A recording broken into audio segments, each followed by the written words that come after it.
21শে August grenade হামলা মামলায় রাষ্ট্রপক্ষে করা লিভ টু আপিলের শুনানি চলছে, যেটি আপনারা ইতিমধ্যে জানতে পেরেছেন। এ বিষয়ে জানতে যাচ্ছি স্পেশাল করেসপন্ডেন্ট হাসান জাভেদের কাছে। জাভেদ, রায় সম্পর্কে আর কি তথ্য আছে আপনার কাছে, আমাদেরকে জানাবেন।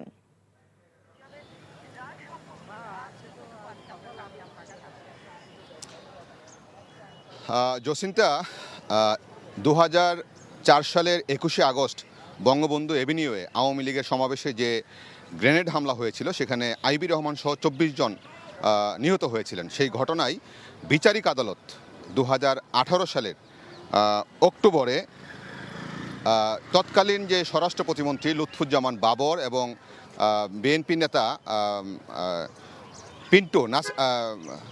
পিন্টু সহ 19 জনকে মৃত্যুদণ্ড এবং বিএনপির ভারপ্রাপ্ত চেয়ারম্যান তারেক রহমান সহ 19 জনকে যাবজ্জীবন কারাদণ্ড দিয়েছিল। সেই রায়ের বিরুদ্ধে আসামিদের করা আপিল এবং ডেথ রেফারেন্সের শুনানি শেষে এই যে গত 12 জানুয়ারি হাইকোর্টের একটি বেঞ্চ, দ্বৈত বেঞ্চ, সব আসামিকে খালাস দেয় এবং সেখানে এই বেঞ্চ, হাইকোর্ট বেঞ্চ যেটি বলেছিল যে তাদেরকে যে সাজা দেওয়া হয়েছিল সেই সাজাটি বৈধভাবে দেয়নি বিচারিক আদালত এবং মামলাটি আসলে সঠিকভাবে পরিচালিত হয়নি তাদের রায়ে, সেটা তারা বলেছিল। এবং এই ঘটনায় সব আসামিকে খালাস দেওয়ার কারণে রাষ্ট্রপক্ষ লিভ টু আপিল করেছে, যেটা শুনানি হচ্ছে প্রধান বিচারপতি ডক্টর সৈয়দ রেফাত আহমেদের নেতৃত্বাধীন 6 সদস্যের বেঞ্চে।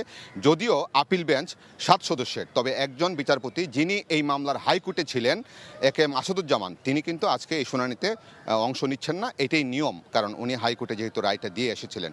তো এখন রাষ্ট্রপক্ষ কোন গ্রাউন্ডে এই খালাসের বিরুদ্ধে তারা আপিল করতে চাচ্ছেন সেটা যুক্তিতর্ক দিয়ে বোঝাচ্ছেন।